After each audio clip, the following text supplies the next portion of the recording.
안녕하세요, 오케이컷의 권정호입니다. 지난 영상에서 굉장히 긴 영상이었죠? 기본적인 컷 편집하는 방법과 기본적인 자막 넣는 방법까지 알려드렸는데요. 이번에는 기본 컷 편집과 자막을 다 잘 할 수 있게 되어서 조금 더 예쁜 자막을 만들어 보고 싶으신 분들을 위해서 준비했습니다. 다빈치 리졸브 17의 텍스트 플러스에 대해서 살펴보도록 하겠습니다.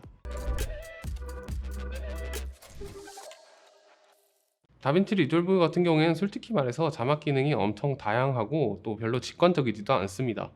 근데 또 막상 해보면은 그렇게 어렵지는 않기 때문에 한번 제가 하는 걸 보여드리려고 해요. 오늘은 다빈치 리졸브에서 예쁜 자막을 만드는 가장 쉬운 방법, 텍스트 플러스를 활용해서 자막 디자인하는 방법을 보여드리도록 하겠습니다. 네, 우선 아래쪽에 에디트 탭을 들어가 주시면요, 저번에 편집했던 장면들이 있는데 여기서 자막 디자인을 해보도록 할게요. 하단에 있는 자막바, 요거는 지금 끄도록 할 거고요.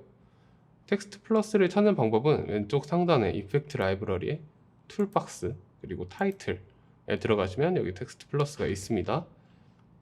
이 왼쪽에 있는 화면이 안 보인다고 하시는 분들은 이 버튼을 클릭해 보시면 뜰 겁니다. 그래서 타이틀에 텍스트 플러스를 끌어서 적당한 위치에 이동시켜 주세요. 자, 그리고 텍스트 플러스를 클릭을 하시면 이렇게 무항색 테두리가 생기죠. 그리고 우측에 인스펙터 창, 역시 안 뜨시는 분들은 우측 상단의 인스펙터 버튼을 눌러주시면 됩니다. 인스펙터 버튼을 누르면 여기에 텍스트 플러스를 조절할 수 있는 다양한 옵션들이 나오게 됩니다. 자, 그러면 처음으로 텍스트를 먼저 한번 입력을 해볼게요.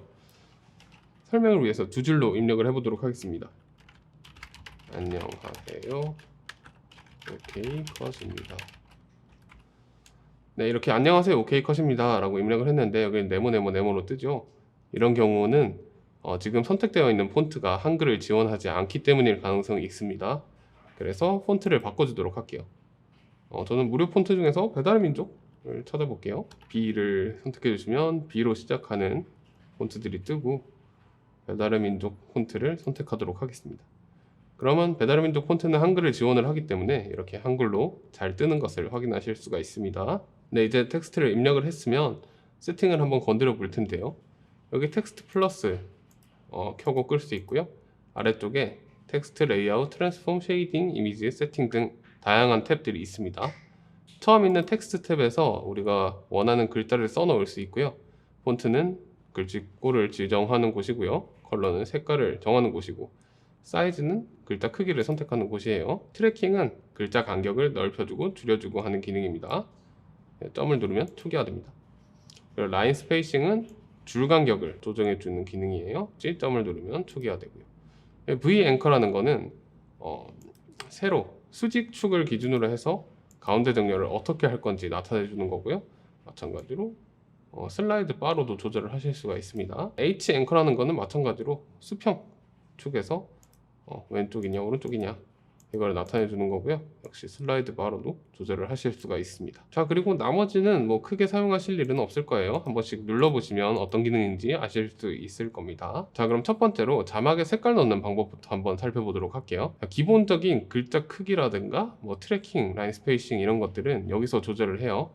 그리고 나머지 글자를 꾸며주는 기능 같은 경우에는 다 쉐이딩이라는 곳에서 조절을 하시면 됩니다. 쉐이딩에 들어가 보면 쉐이딩 엘리먼트라는 게 있고 셀렉트 엘리먼트 1 돼 있고 이네이블 칸에 체크 표시가 돼 있어요. 이걸 끄면 뜨지가 않아요. 이게 쉽게 생각하면 1번, 2번, 3번, 4번, 8번까지 있는데 레이어라고 생각하시면 됩니다. 1번 레이어, 2번 레이어, 3번 레이어 이런 식으로 다양한 기능들을 레이어처럼 중첩해서 적용하실 수가 있습니다. 우리는 우선 글자의 색칠을 해볼 거기 때문에 1번을 선택하도록 할게요. 아까 보여드렸던 텍스트에서 컬러를 선택하셔도 됩니다. 이렇게 하면은 컬러가 칠해져요. 하지만 쉐이딩에서 컬러를 하면은 어떤 점이 좋으냐면은 그라데이션이라든가 이미지 오버레이 같은 걸 할 수가 있습니다. 자, 하는 방법은 우선 1번으로 선택을 할게요. 색칠은 1번에 오는 거니까 1번을 선택하시고 어피어런스에 보시면 여기 4가지 탭이 있어요. 첫 번째 거를 선택하셔야 글자의 색칠을 할 수 있는 거예요. 두 번째는 좀 이따 설명하겠지만 스트로크고, 세 번째, 네 번째는 자막 바 같은 걸 만드실 때, 글자 배경을 만드실 때 사용하는 겁니다. 어피어런스에서 첫 번째 것을 선택하시고요. 그 다음에 타입을 솔리드로 하시고 컬러를 지정하실 수가 있어요. 요거는 아까 보셨던 거랑 똑같은 기능입니다. 자, 여기서는 그리고 그라디언트도 넣을 수가 있습니다. 보통 이런 자막들을 많이 만들죠. 그라디언트를 선택하시면 이런 창이 뜨게 되는데, 여기서 아래쪽 버튼을 클릭하시면 여기 아래쪽 화살표 부분에 글자 색깔을 지정하실 수가 있어요. 지정을 해보겠습니다. 그리고 여기 화살표도 클릭을 하시면 이 화살표의 색깔도 지정을 하실 수가 있습니다. 여기도 지정을 해볼게요. 밝은 이런 식으로 그라디에이션을 넣을 수가 있습니다. 그리고 여기에 매핑 앵글이라는 걸 조절하시면 그라데이션의 방향을 조절하실 수가 있습니다. 그 다음 매핑 사이즈인데요. 매핑 사이즈를 넓혀주시면 부드럽게 넓게 그라데이션이 되게 되고요. 그 다음에 또 펴주시면 칼같이 그라데이션이 지게 됩니다. 적당히 원하는 만큼 찾으시면 돼요. 네, 매핑 애스펙트라는 것도 마찬가지인데요. 오른쪽으로 끄실수록 이렇게 퍼져버리게 되고, 제일 오른쪽으로 꺼버리면 거의 단색에 가깝게 됩니다. 그리고 왼쪽으로 가면 갈수록 이렇게 칼같이 잘려요. 그래서 이것도 적당히 조절해 주시면 됩니다. 이건 화면 좀 크게 볼게요. 이 버튼을 누르시면 이렇게 화면을 하나만 볼 수 있습니다. 매핑 레벨 같은 경우에는 캐릭터로 되어 있는데, 캐릭터라는 거는 그라데이션을 한 글자 한 글자마다 적용을 한다는 얘기고요. 텍스트로 하면은 전체 텍스트에 한 번에 적용이 돼요. 혹은 라인으로 적용하실 수도 있어요. 이렇게 한 줄마다 적용이 됩니다. 저는 한 글자 한 글자 적용하는 걸로 할게요. 이런 식으로 그라데이션을 꾸며줄 수가 있습니다. 자, 그 다음은 스트로크를 한번 넣어 보도록 하겠습니다. 보통 글자 테두리 같은 걸 말하는 건데요. 스트로크는 이 필 채워져 있는 글자 아래쪽에 들어가는 게 좋겠죠? 2번에 들어가셔서 이네이블 체크를 해줍니다. 그럼 이런 것들이 짱 뜨고 일반적으로 스트로크에 선택이 돼 있어요. 자, 여기서도 이것저것 선택을 하실 수가 있고, 필을 두 개 겹쳐가지고 뚱뚱한 글자를 만드실 수도 있고 다양한데, 일단 스트로크를 한번 선택을 해볼게요. 텍스트 아웃라인이라는 걸 선택을 하시고, 여기 보시면 thickness라고 해가지고 두께를 조절하실 수가 있습니다. 두께를 조절하실 때 저 같은 경우는 Adapt to Perspective라는 걸 클릭을 해줍니다. 클릭을 해주면 조금 더 뚱뚱하게 먹어요. 더 강한 비율로 적용이 되게 됩니다. 자, 이렇게 하시고 조인 스타일이라고 요 끄트머리에 스타일도 지정을 해줄 수가 있어요. 이렇게 각지게 할 수도 있고, 이렇게 뾰족하게 할 수도 있습니다. 그리고 동그랗게 표현할 수도 있고, 저는 이렇게 각진 게 좀 이쁜 것 같습니다. 라인 스타일도 마찬가지로 컬러나 뭐 형태를 정할 수 있는데, 대시를 선택하시면 이거 너무 두꺼워서 잘 안 보이는데, 네, 이런 식으로 대시 선으로 되고요. 다 선택하면 덤으로도 할 수 있고, 뭐 이런 기능이 있습니다. 저 같은 경우는 그냥 솔리드로 둘 거고요. 타입에서 역시 그라디언트를 선택하실 수가 있습니다. 네, 여기 화살표를 누르면 이렇게 색깔 선택을 하실 수가 있습니다. 저는 테두리 같은 경우에는 그냥 솔리드로 해볼게요. 솔리드의 컬러는 흰색으로 진행을 할게요. 그럼 이런 식으로 스트로크가 들어가게 됩니다. 스트로크를 넣고 나니까 안에 색깔을 조정하고 싶다. 그럼 다시 1번으로 가시면 돼요. 1번으로 가셔서 다시 이걸 눌러주시고 색깔을 지정해 주실 수도 있습니다. 이런 식으로 자유롭게 돌아다니면서 바꾸실 수가 있습니다. 그리고 마지막으로 글자의 위치를 지정하는 거는 여기 세팅으로 가시면 돼요. 세팅으로 가시면 여기 저번에 영상에서 설명드렸던 것 같이 포지션을 지정하실 수가 있어요. Y축으로 이렇게 내려서 이렇게 원하는 위치에 배치해 주실 수가 있습니다. 그리고 제가 원하는 곳까지 이렇게 편집을 해 주시고, 약간 디졸브 효과까지 주시면, 네, 이런 식으로 자막을 넣을 수가 있습니다. 네, 이번에는 저번 시간에 넣었던 하단 자막 있죠? 하단 자막에 배경을 깔아 보도록 하겠습니다. 이 배경이 글자를 타이핑함에 따라서 늘어났다가 줄어들었다가 하는 기능이 있거든요. 그걸 한번 해보도록 할게요. 자, 텍스트 플러스를 데리고 옵니다. 여기 아래쪽에 저번에 해놨던 게 있으니까 미리 맞춰 놓을게요. 텍스트에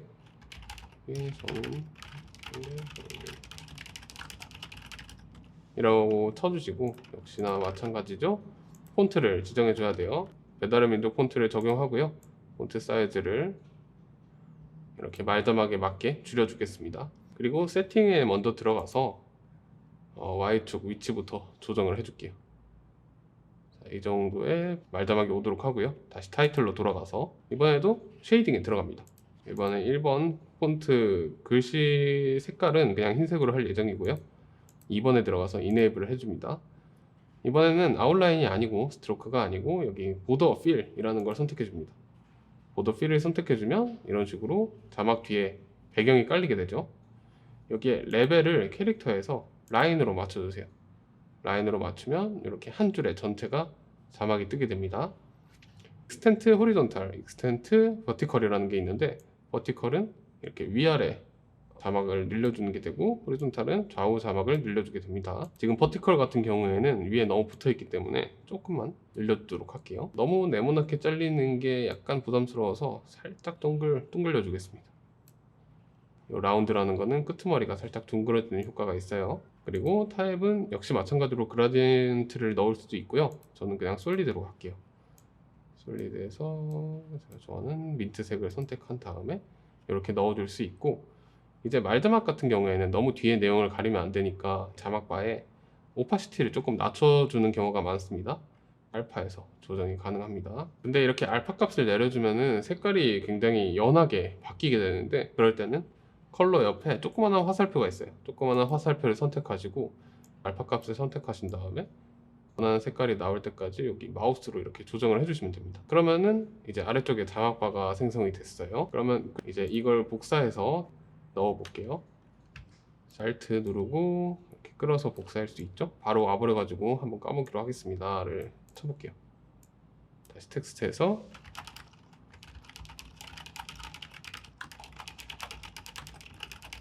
타이핑하는 거에 따라서 말자막이 늘어나다 줄어들었다 하는 것을 보실 수가 있습니다. 네, 마지막으로 이렇게 자막 디자인을 했으면 그냥 자막을 떡 띄워놓지 않고 등장할 때 뭐 이렇게 쏙 올라온다든가 나갈 때 옆으로 쏙 밀려 나간다든가 이런 애니메이션을 넣고 싶을 때가 있잖아요. 그 애니메이션을 간단하게 넣는 방법도 알려드리도록 하겠습니다. 역시 이펙트 라이브러리에 여기 비디오 트랜지션이라는 게 있습니다. 비디오 트랜지션에 들어가시면 굉장히 다양한 기능들이 있어요. 굉장히 많은데 여기서 주로 많이 사용하실 만한 게 모션 같은 게 있죠. 이렇게 눌러보면 얘가 대충 어떤 식으로 기능을 하는지 알 수가 있습니다. 예를 들어 푸시라는 기능을 클릭해서 이렇게 앞으로 들고 와 볼게요. 그럼 여기 흰색 삼각형이 생기면서 효과가 적용되게 됩니다. 재생을 해볼게요. 네, 이렇게 왼쪽에서 쭉 나오죠. 요거는 여기 이 네모를 클릭하시면 효과 준 부분만큼 주황색 창이 생기게 되고, 여기 인스펙터에서 또 여러가지 옵션을 조절하실 수가 있습니다. 자, 여기서 듀레이션 또 조절해 볼게요. 0.5초로 하고, 그 다음에 아래에서 위로 올라왔으면 좋겠어요. 그럼 푸시 업으로 하고, 모션 블러도 살짝 넣어 줄게요. 여기 ease 같은 경우에는 클릭해 보시면 ease in, ease out, ease in and out 이런 것들이 있는데, 글자가 올라올 때 그냥 일직선으로 쭉 올라오는 게 아니고 올라오면서 천천히 브레이크를 밟는다는 느낌으로 올라오는 겁니다. 그렇게 하시려면 ease out을 선택해 주시면 돼요. out을 선택하시면 여기 이렇게 커브 모양으로 바뀌죠. 커브 모양으로 바뀌면 처음에 빠르게 속도가 올랐다가 마지막에 속도가 천천히 된다는 얘기입니다. 부드럽게 애니메이션이 들어오는 걸 확인하실 수가 있습니다. 자, 마찬가지로 나갈 때도 한번 해볼게요. 슬라이드로 해볼까요? 슬라이드를 끌어서 이렇게 놔주시면 이렇게 나가게 됩니다. 이것도 마찬가지로 선택을 하시고 조절을 하실 수가 있어요. 이것도 15프레임 정도로 해주시고, 이것도 레프트 라이트보다는 이번에는 위에서 아래로 없어져 볼까요? 그리고 페더라는 값이 있는데, 예를 들어 이렇게 없어지게 되는데 너무 느리니까 좀 길게 볼게요. 뒷자리로 보면 이렇게 없어지게 되는데, 페더를 클릭해 주시고 보드를 조금 올려주시면 이런 식으로 살짝 부드럽게 보이시죠? 이런 식으로 없어지는 걸 보실 수가 있습니다. 네, 마찬가지로 ease in and out을 적용해 줄게요. 나갈 때도 부드럽게, 들어올 때도 부드럽게. 네, 이런 식으로 하면은 글자막 효과에 들어오고 나가고 애니메이션을 주실 수가 있습니다. 네, 오늘은 이렇게 다빈치 리졸브에서 가장 간단하게 예쁜 자막을 만들 수 있는 텍스트 플러스 기능에 대해서 한번 살펴봤습니다. 다빈치 리졸브는 퓨전이라는 굉장히 강력한 자막 제작 프로그램을 탑재하고 있는데요. 어도비의 애프터 이펙트 같은 거라고 생각하시면 편할 것 같아요. 하지만 그렇게까지 어려운 프로그램으로 자막을 만드시기 부담스러운 분들은 텍스트 플러스 기능 하나만 이용하셔도 TV 예능이나 유튜브 같은 데 나오는 예쁜 자막들을 어느 정도 따라 만드실 수가 있습니다. 이 텍스트 플러스 기능을 한번 꼼꼼히 살펴보시면서 이런저런 시도를 해보시면 예쁜 자막을 다 만드실 수 있을 거라고 생각합니다. 지금까지 OK컷의 권정호였습니다. 감사합니다.